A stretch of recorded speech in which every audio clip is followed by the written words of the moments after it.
19वां बाब। तलाक के बारे यीशु मसीह की तालीमात। जब यीशु ये बातें खत्म कर चुका तो ऐसा हुआ कि गलील से रवाना होकर यरदन के पार यहूदिया की सरहदों में आया और एक बड़ी भीड़ उसके पीछे हो ली, और उसने उन्हें वहां अच्छा किया। और फरीसी उसे आजमाने को उसके पास आए और कहने लगे, क्या हर एक सबब से अपनी बीवी को छोड़ देना रवा है? उसने जवाब में कहा, क्या तुमने नहीं पढ़ा कि जिसने उन्हें बनाया उसने इब्तदा ही से उन्हें मर्द और औरत बनाकर कहा कि इस सबब से मर्द बाप से और मां से जुदा होकर अपनी बीवी के साथ रहेगा और वो दोनों एक जिस्म होंगे। बस वो दो नहीं बल्कि एक जिस्म है। इसलिए जिसे खुदा ने जोड़ा है उसे आदमी जुदा न करे। उन्होंने उससे कहा, फिर मूसा ने क्यों हुक्म दिया है कि तलाकनामा देकर छोड़ दी जाए? उसने उनसे कहा कि मूसा ने तुम्हारी सख्त दिली के सबब से तुमको अपनी बीवियों को छोड़ देने की इजाजत दी, मगर इब्तदा से ऐसा न था। और मैं तुमसे कहता हूं कि जो कोई अपनी बीवी को हरामकारी के सिवा किसी और सबब से छोड़ दे और दूसरी से ब्याह करे, वो जिना करता है, और जो कोई छोड़ी हुई से ब्याह कर ले, वो भी जिना करता है। शागिर्दों ने उससे कहा कि अगर मर्द का बीवी के साथ ऐसा ही हाल है तो ब्याह करना ही अच्छा नहीं। उसने उनसे कहा कि सब इस बात को कबूल नहीं कर सकते, मगर वही जिनको ये कुदरत दी गई है, क्योंकि बाज खोजे ऐसे हैं जो मां के पेट ही से ऐसे पैदा हुए, और बाज खोजे ऐसे हैं जिनको आदमियों ने खोजा बनाया, और बाज खोजे ऐसे हैं जिन्होंने आसमान की बादशाही के लिए अपने आप को खोजा बनाया। जो कबूल कर सकता है वो कबूल करे।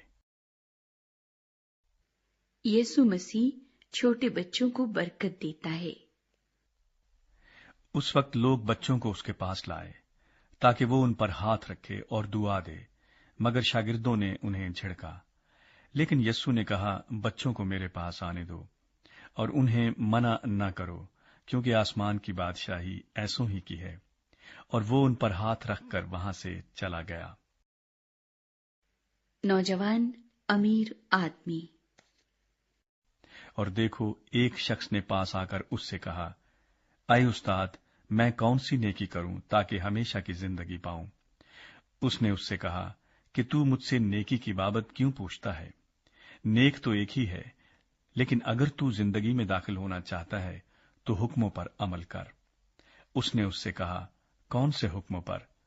यीशु ने कहा, ये कि खून ना कर, जिना न कर, चोरी ना कर, झूठी गवाही ना दे, अपने बाप की और मां की इज्जत कर, और अपने पड़ोसी से अपनी मानिंद मोहब्बत रख। उस जवान ने उससे कहा कि मैंने इन सब पर अमल किया है, अब मुझ में किस बात की कमी है? यीशु ने उससे कहा, अगर तू कामिल होना चाहता है तो जा, अपना मालो असबाब बेचकर गरीबों को दे, तुझे आसमान पर खजाना मिलेगा, और आकर मेरे पीछे हो ले। मगर वो जवान ये बात सुनकर गमगीन होकर चला गया, क्योंकि बड़ा मालदार था।